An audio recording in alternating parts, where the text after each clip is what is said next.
I used to think my wedding day would be the happiest moment of my life. A celebration of love, unity, and family. I spent months planning every detail, from the flower arrangements to the vows that brought everyone to tears. But nothing, absolutely nothing, could have prepared me for what my mother did that day. You expect a wedding toast to be emotional, maybe a little embarrassing. But when my mom stood up, raised her glass and began to speak, the room fell into an eerie silence, and not in a good way. Within seconds, I realized she wasn't there to honor me. She was there to expose me. To strip away everything I'd worked so hard to build, everything I thought I had left behind. And she did it with a smile. That moment didn't just ruin a wedding. It cracked open an entire history of buried wounds, unspoken pain, and betrayal I never saw coming. Welcome to Judgy Tales, where we don't just tell stories. We confront the truth, no matter how messy or painful. This channel brings you real confessions, jaw-dropping family drama, and moments of twisted justice that hit harder than any fiction ever could. Today's story unfolds on a day meant for joy and love, but instead, it spirals into something much darker. You'll hear how a mother used a wedding toast as a weapon, how one daughter's past came crashing into her present, and how yes me, finally stood up and took back control. If you've ever had someone smile while stabbing you with their words, if you've ever seen love turned into a performance, or family twisted into guilt, this story is for you. Because sometimes, the real drama doesn't happen before the vows. Starts right after the toast. My name is Claire. I'm 28 years old, a middle school teacher, a proud plant mom, and, at least until that day, a daughter who still believed that maybe, just maybe, her mother would change. The wedding was held on a crisp, sunlit Saturday in late September. We chose that date because fall had always felt like a new beginning to me, even more than spring. And after the life I'd lived, I wanted a clean start. A new chapter. Something that had nothing to do with the woman who had loomed over my life like a shadow for nearly 3 decades. But let me start from the beginning so you understand exactly who my mother is. And why what she did at my wedding wasn't just a weird comment, or an awkward joke. Well, it was a calculated act that cracked open every wound I had stitched together just to make it to that altar in one piece. My mom, Teresa, is a master of the subtle cut.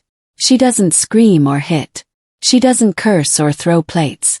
She wounds with words, with smirks, with silence that wraps around your throat and squeezes.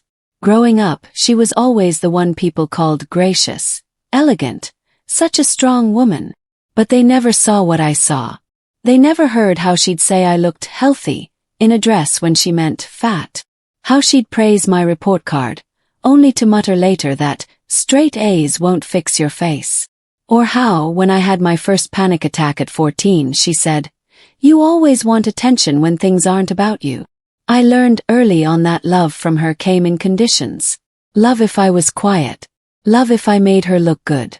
Love if I succeeded but not too much. Never more than her. My dad. He left when I was 9. And honestly, I don't blame him.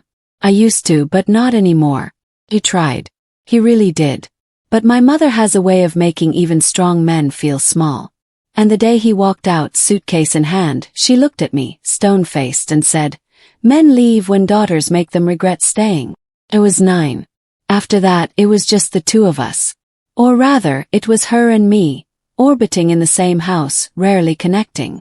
She provided, don't get me wrong. She paid for school supplies, packed lunches, signed permission slips. But emotional support, kindness, affection, those were luxuries. And I was always too needy for expecting them. I moved out at 18 and swore I'd never go back. But life isn't a movie, and sometimes the strings that bind us to toxic people are tied in guilt. I call her on holidays, invite her to birthdays, visit her when I was home from college, bracing myself the entire drive. Every interaction was a performance. Me pretending I wasn't angry, she pretending she cared. And then I met Jordan. Jordan was unlike anyone I'd dated before. Kind, patient, grounded. He listened when I spoke. He remembered small details. He never mocked my sensitivity. In fact, he said it was one of the reasons he loved me. We met during the second year of my teaching job. He worked as a nonprofit coordinator, organizing youth programs for underfunded schools. The first time he saw me cry in frustration over a student who couldn't read at grade level, he didn't tell me to toughen up. He just held my hand and said, "Let's figure out what we can do." That was the moment I knew I wanted to build a life with him. When we got engaged, I hesitated to tell my mom. Not because I didn't think she'd approve. On paper, Jordan was perfect. Stable job, clean-cut, well-mannered. But I knew that even good news came with a twist when it passed through her lips. And sure enough, when I called her to share the news, her first words were, "I hope he knows what he's getting into." I told myself she was just joking. She wasn't.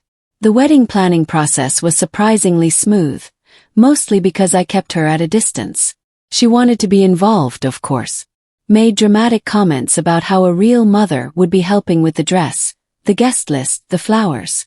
But I kept it tight. My best friend Mia was my maid of honor, and Jordan's mom, Linda, was more helpful in one afternoon than my mother had been in 28 years. Still, I invited her. Because even after everything, after all the microaggressions, the bitterness, the deliberate undermining, I still held out hope. Hope that maybe this one time she'd show up for me the way a mother should.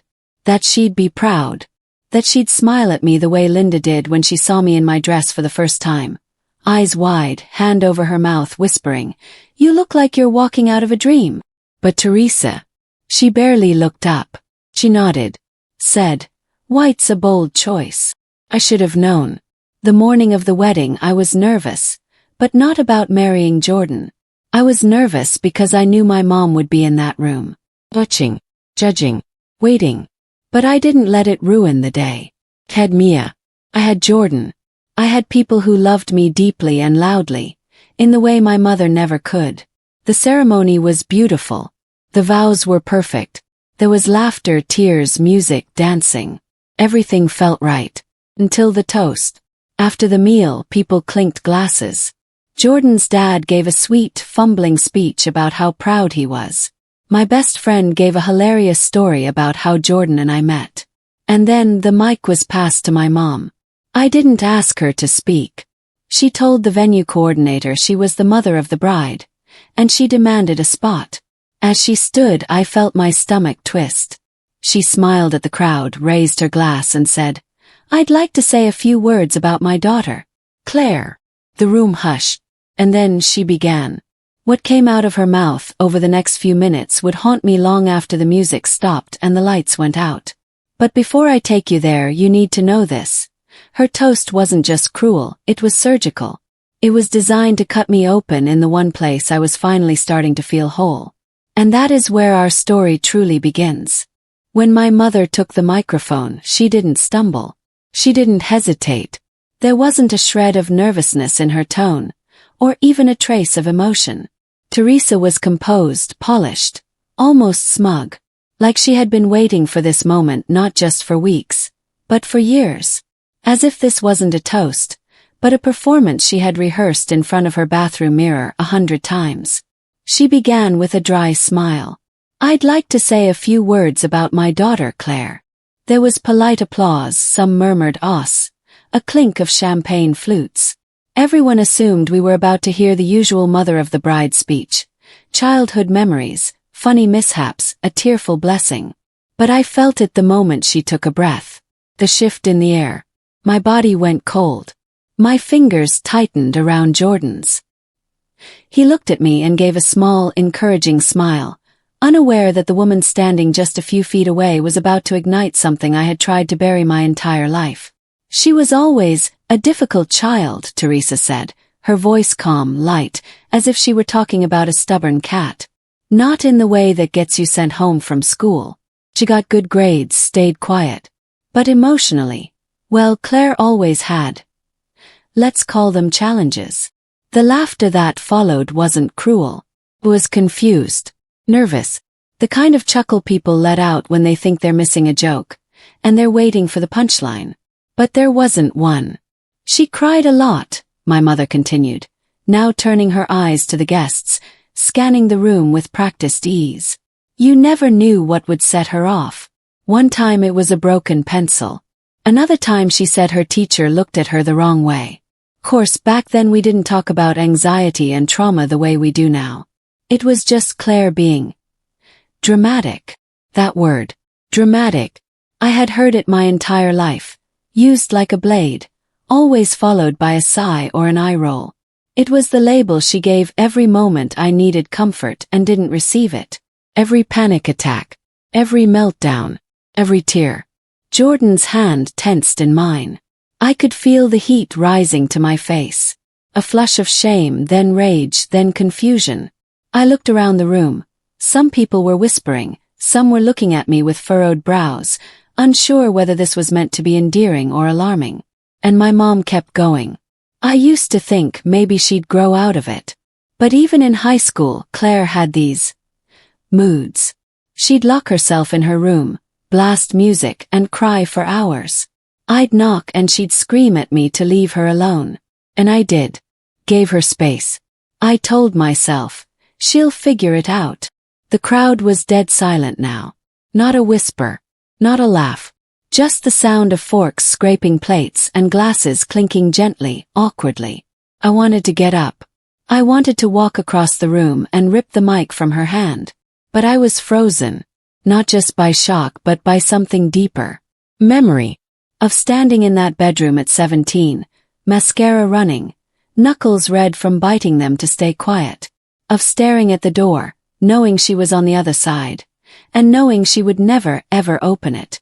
She was always so fragile, my mother continued, now gazing into her champagne like she was making a confession. We tried therapy once. She went twice. Said the therapist didn't understand her. Said I didn't understand her. Said the whole world was against her. And I thought, well, maybe it was easier to let her believe that than to fight. So I let her be the victim. I couldn't believe what I was hearing. My own wedding guests were now part of her delusional narrative. And worse, she wasn't angry. She was enjoying it. Like she had been waiting for an audience to finally say what she really thought of me. But she wasn't done. So when she met Jordan, she said, finally turning her gaze to my husband, I was relieved. Honestly, I was. He was calm, grounded, patient. I thought, finally, someone who can handle her. A quiet gasp came from someone behind me. Probably Mia. I heard Jordan exhale sharply. I didn't dare turn my head. My face was burning. Marriage is hard, my mom said, finishing her glass in one slow sip. But you know what's harder? Marrying someone who's still fighting battles from their childhood. Someone who needs saving. So Jordan, she set the glass down, steady hands. I hope you're ready to be the stable one. The strong one. Because you married a beautiful woman with a beautiful heart. But also a lot of ghosts. She smiled, nodded, and sat down. No one clapped. No one moved. It was like the air had been punched out of the room. The silence was unbearable. I stared at my plate. I couldn't move. I couldn't speak. I felt like I had just been stripped naked in front of 120 people. Guests who knew me from work. From childhood. Jordan's family. People who had never seen this side of my mother because she had always been so charming, so refined. And now they had. And they didn't know what to do with it. The DJ didn't know whether to cue music. The MC looked like he might vomit. Even the servers had stopped moving. Jordan leaned into me, his voice low and steady. Claire, he whispered. Do you want to leave? And that's when it hit me. This wasn't just an awkward moment. It wasn't just an inappropriate speech. This was a line in the sand. Because up until that point I had always tried to play both sides. I tried to make space for the woman who hurt me. I tried to carry both the weight of her love and the pain of her neglect. I told myself she didn't know better. That maybe she could change.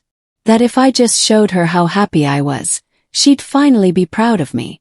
Proud enough to let go of the control, the bitterness, the manipulation.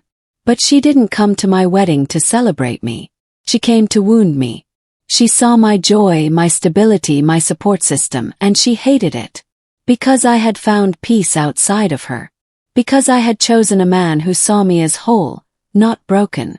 Because, for once, My identity didn't revolve around surviving her. And so she reminded me, in front of everyone, that in her world I would never be enough. The next few minutes passed in a blur. Jordan squeezed my hand and stood up. I thought he was going to say something to the crowd, maybe thank everyone and transition. But instead he picked up the mic. And what he said next was the first step toward the reckoning that would change my relationship with my mother forever. But that is the next part of the story. Jordan stood up slowly, the same way someone stands after hearing a gunshot they weren't expecting. He didn't raise his voice. He didn't clear his throat. He just picked up the microphone from the head table, looked out at the stunned crowd, then turned his gaze toward my mother, my perfectly composed, smiling mother, who was dabbing the corners of her mouth with a napkin like she had just finished a satisfying dessert. "I wasn't planning to speak right now," he began, his voice calm, but low with something simmering. "But since my wife's mother felt the need to share her version of Claire with all of you, I think it's only fair that I share mine." My breath caught. "Jordan," I whispered, but he didn't look at me. His eyes were locked on Teresa, and in that moment, something shifted in the room. The tension didn't just crack, it flipped. He continued, "You see, I didn't just fall in love with Claire because she's kind or beautiful or funny. I fell in love with her because she's a survivor. Because she's had to teach herself how to love when love wasn't something she was ever shown properly. Because she wakes up every day fighting a voice in her head that was planted there by the people who should have protected her the most. And despite all that, she still chose love. She chose joy. She chose people. She chose me." A wave of discomfort rippled through the crowd, and all of it landed squarely on Teresa. I could see the mask starting to slip, her polite smile twitching, her posture stiffening. "But since you brought it up," he said, now addressing the whole room, "yes, Claire has struggled with depression, and anxiety, and trauma. But those things don't make her weak. They make her human. They make her courageous. And the fact that you used her wedding day to shame her for surviving the very environment you created. That's not just cruel, it's cowardly." The audible sharp gasp. Someone dropped a glass. Jordan still didn't flinch. "I've watched this woman cry in her sleep," he continued, voice breaking just slightly. "I've held her through panic attacks triggered by words that sounded like yours. I've watched her rehearse how to ask you for affection like she was preparing for a courtroom trial. I've read the letters she never sent. The ones where she begged for your love. The ones she burned, hoping it would hurt less to pretend she didn't care." I put my hand to my mouth. My heart was thudding so hard I thought the mic would pick it up. Teresa was no longer smiling. Jordan took one step closer to the mic stand. "You always said Claire was too emotional. That she was too dramatic. But you know what I see when I look at her? I see someone who survived emotional starvation and came out of it with empathy. I see someone who was never taught how to receive love but gives it freely anyway. I see someone who could have become bitter, but instead chose to build a life full of light. That light shines in this room today, despite you." There was complete silence. Jordan then turned toward the crowd and softened his tone. "To all of you who know and love Claire, thank you. For showing her the kind of support and respect that wasn't always available to her growing up. For helping her become the woman I get to call my wife. And to those of you who might be shocked right now, good. Because this is what emotional abuse looks like when it's dressed in pearls and smiles and toast speeches." He set the mic down gently. The silence stretched for what felt like a lifetime. Then someone clapped. One slow, deliberate clap. Mia, my best friend. Her eyes were glassy, but she was standing. And then Jordan's mom joined her. And then Jordan's brother. And within seconds, half the room was on their feet. It wasn't a roaring standing ovation, but it didn't need to be. It was real. And it was enough. I was shaking. I stood up, legs like water, and hugged Jordan. I didn't cry. Not yet. There would be time for that. But in that moment, I felt something I'd never felt before when it came to my mother. Safety. And that's when it happened. The real twist. Because Teresa didn't just sit there and take it. She stood. No mic. No glass. Just her voice, sharp, cutting, and loud enough to make the music stall before it could start again. "Well," she said, venom dancing behind every syllable. "I see you've learned to speak for her, just like she always wanted. Must be nice to finally have someone who parrots your sob stories for attention." Gasps again. Whispers. But this time they weren't confusion, they were disgust. I turned to face her. And she wasn't done. "You always needed a stage, Claire. Even as a child. Always had to be the victim. Always had to be the one people coddled. And now look, your husband's doing it for you. How convenient." I didn't know what to say. But for the first time in my life, I didn't need to defend myself. Because the room was speaking for me. "Ma'am," Jordan's mother said calmly but firmly, "you're embarrassing yourself." Teresa whipped around, jaw clenched. "Excuse me." "No," Linda replied. "I won't. I've watched my daughter-in-law bend herself backward to include you, to love you, to hope for something from you. And this is how you repay her. With a public attack. On her day." My mother blinked. Her poise was cracking now. People were no longer avoiding her gaze. They were staring. Coldly. And then she turned to me. "You always wanted to humiliate me, didn't you?" she spat. "You think you're so noble. So perfect. But you're still that needy little girl who cried when someone told her no." "No," I said quietly, my voice finally returning. "I'm the woman who finally learned how to say no." That shut her up. For the first time I could remember, she didn't have a comeback. A turn. She walked out. No one followed her. Not even family. The doors swung closed behind her like a final punctuation mark. And all I could feel was peace. A heavy, aching peace, but peace nonetheless. Jordan pulled me into him. "You okay?" he asked. And I was. Not great. Not whole. But okay. Because I had finally watched the people around me see her for who she was. And that mattered more than any dress, any flowers, any perfect first dance. I had thought the twist of that night would be the speech. But the real twist was that for once, I wasn't alone in the aftermath. After the doors closed behind her, I stood there for a moment. Frozen, shaking but weirdly clear. For the first time in my life, I had let my mother leave without chasing her. I hadn't apologized. I hadn't begged. I hadn't crumbled. And yet, that wasn't the true revenge.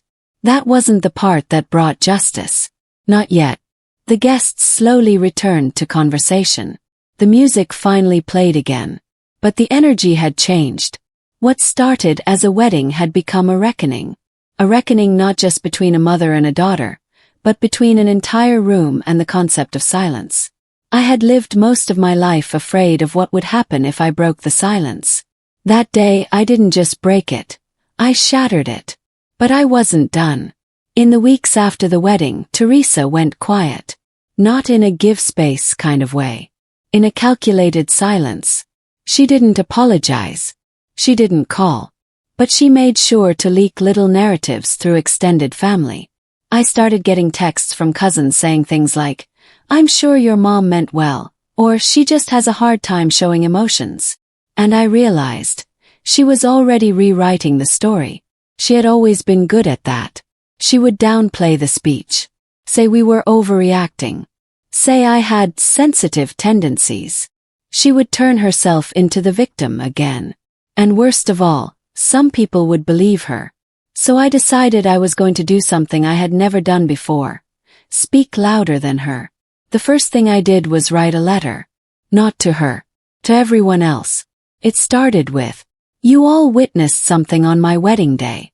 And I refused to let it be edited into a joke, or excused as a mother, just being awkward. What you saw was emotional abuse, masked as a toast." I sent it to my extended family. Jordan sent it to his.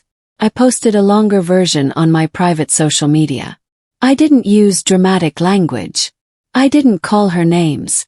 I simply laid out facts. How she had treated me as a child, how she had used shame as a parenting tool, how she weaponized vulnerability on a day meant for joy. I told them what she had said about my mental health, and how that wasn't just inappropriate, it was dangerous. I made it very clear. I will not accept apologies made through whispers or excuses delivered by others. If she wants a relationship with me again, it starts with accountability, not performance. Some people were uncomfortable. A few said, "Claire, maybe keep this private." But most were silent in the best way. They read it, they understood it, and they stopped entertaining her revisionist version of the wedding. Then came step 2. I talked to my therapist. I asked how I could move forward without falling into the same emotional traps. She told me something I'll never forget. You've been trained to believe that protecting your peace is punishment to others. It's not. It's boundaries. And boundaries are a form of love to yourself. So I made one. I wrote an email to my mother. It was the first time I had contacted her since she walked out. I didn't yell. I didn't insult. I wrote calmly, clearly, and firmly. Teresa. I began, yes, I used her name. Not mom.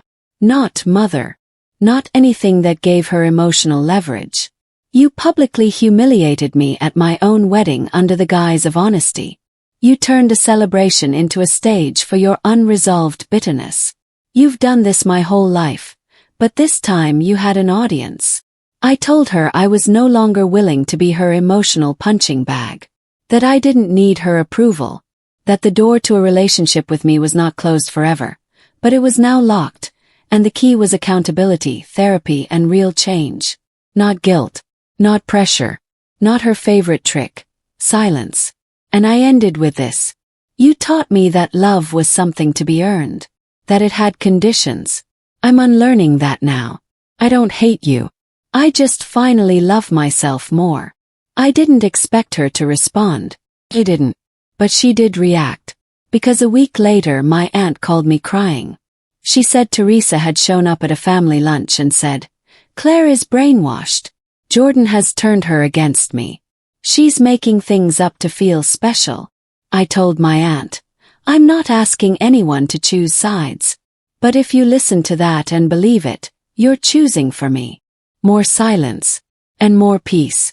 But then something truly unexpected happened. One night about 6 weeks after the wedding I got a package in the mail. No return address. Inside was a velvet box. At first I thought it was some late wedding gift. But when I opened it my stomach flipped. It was a pearl necklace.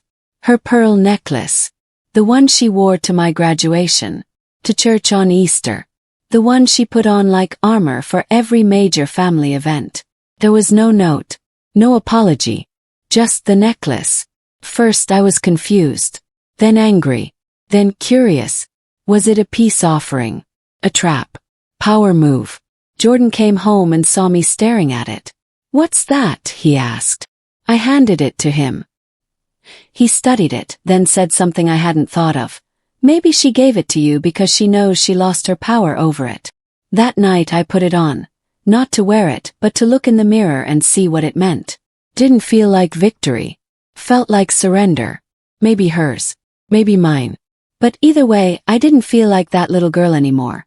The one who used to cry in her room while pretending the walls could talk back. I didn't return the necklace. I also didn't thank her. Sits in a drawer now. Not as a memory, but as a reminder. And the final piece of my revenge. I stopped hiding. When school started again that fall, I began working with my district's mental health awareness campaign. I spoke publicly. Yes, publicly. At a local parent-teacher event about the damage emotional invalidation can do to children. I told my story. Not with bitterness, but with purpose. I saw other women cry. Other daughters nod. And in that room I realized something. My mother tried to define me in front of a crowd. So I redefined myself in front of a bigger one. And I will keep doing it. Every time I speak. Every time I love. Every time I don't shrink in the presence of someone who once taught me to stay small. Because that's the real revenge. Living fully, audibly, joyfully. In the sunlight of your own truth. And never handing the mic back to the person who used it to silence you. People always say your wedding is the beginning of something new. And for me it was, but not in the way I thought.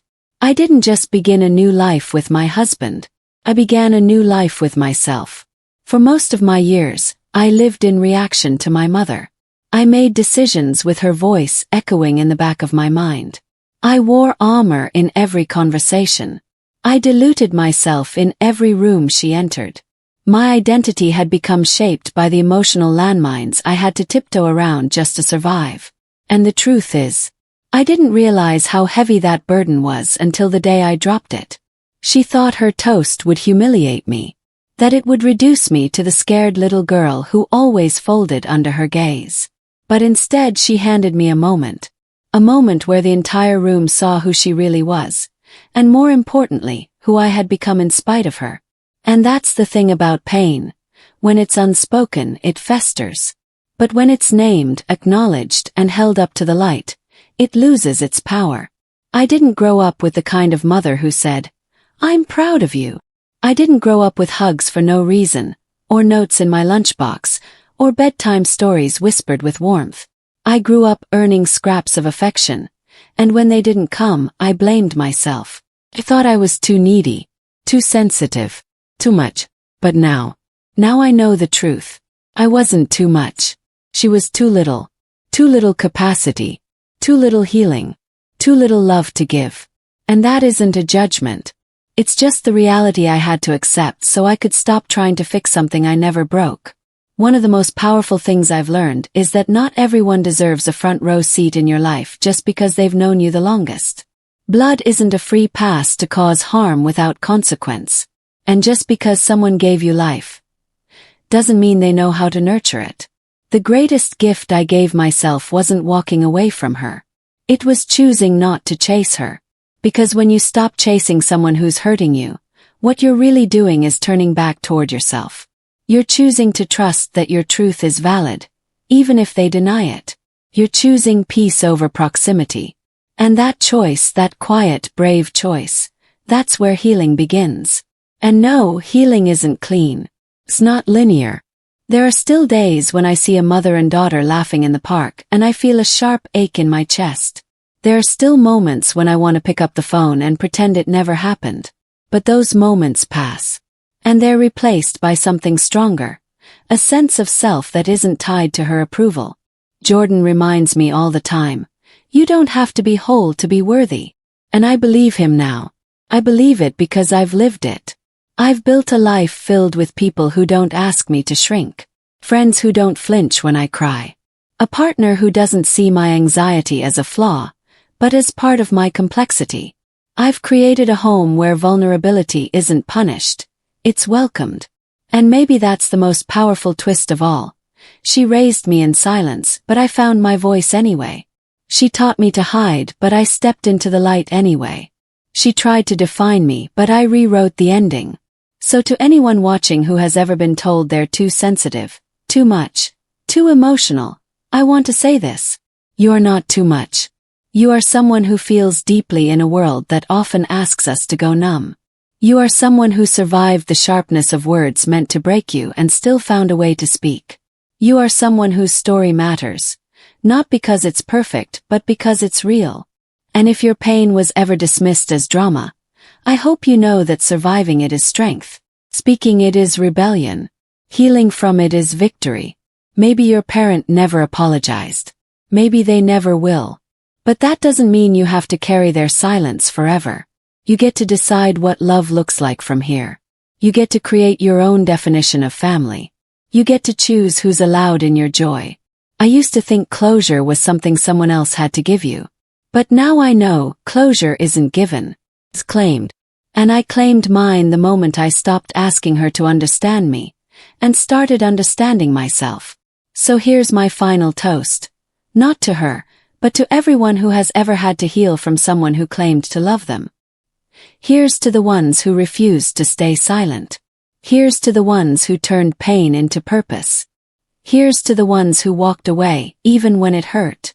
And here's to the ones who learned that sometimes the most radical thing you can do. Choose yourself. Every single. If you're still here, thank you. Truly. The fact that you chose to sit with this story until the very end says something about you. Maybe you've walked a similar path. Maybe someone you love has. Or maybe you're just one of the rare few who believes that stories, real, raw, complicated stories, matter. At Judgy Tales, We don't just tell drama for the sake of entertainment. We bring you stories that hurt, heal, shake, and awaken. Stories that crack open the quiet parts of us and whisper, "You're not alone." So if this story spoke to something inside you, if it made you angry or sad or reflective, don't let that feeling just fade when the video ends. Let it remind you of how powerful it is when someone dares to tell the truth. Let it remind you that your truth, no matter how messy or painful, deserves space too. And if you believe, like we do, that stories like this can change how people see trauma, family, forgiveness, and self-worth, then now's the moment to help us keep telling them. Collision, hit that like button. It's simple, but it tells the algorithm that voices like Claire's deserve to be heard. Brain, subscribe to the channel if you haven't already. Because every week we're dropping new stories, true stories, that challenge what we think we know about right, wrong, and everything in between. Bell, and don't forget to hit that notification bell. So the next time someone's secrets explode at a family dinner, or a coworker's mask slips in a meeting, or a toxic friend gets called out in the most epic way, you'll be the first to know. And listen, maybe this wasn't just entertainment for you. Maybe this felt like therapy, like justice, like finally seeing someone go through what you thought you had to suffer alone. That's why we're here. To lift the rug on the stuff no one wants to talk about. To look at the damage. And to ask the question we always ask at the end of every Judgy Tale. Who was right? Who was wrong? And what would you have done? So go ahead, drop your thoughts in the comments. Don't hold back. We want to know what you felt when the mom gave that toast. What you would have said if it were your wedding. Whether you believe in forgiveness or firm boundaries. Whether you've had to walk away from someone you were told you had to love. Because this isn't just a channel. It's a community of listeners, judges, and truth-tellers. We hear, we judge, we grow. Together. So if you think this story was worth something, worth a lesson, a conversation, a moment of pause, then help it reach someone else who might need it too. Ear, listen. Balance scale, judge. Beach balloon, share your thoughts. This is Judgy Tales. And we'll see you in the next story.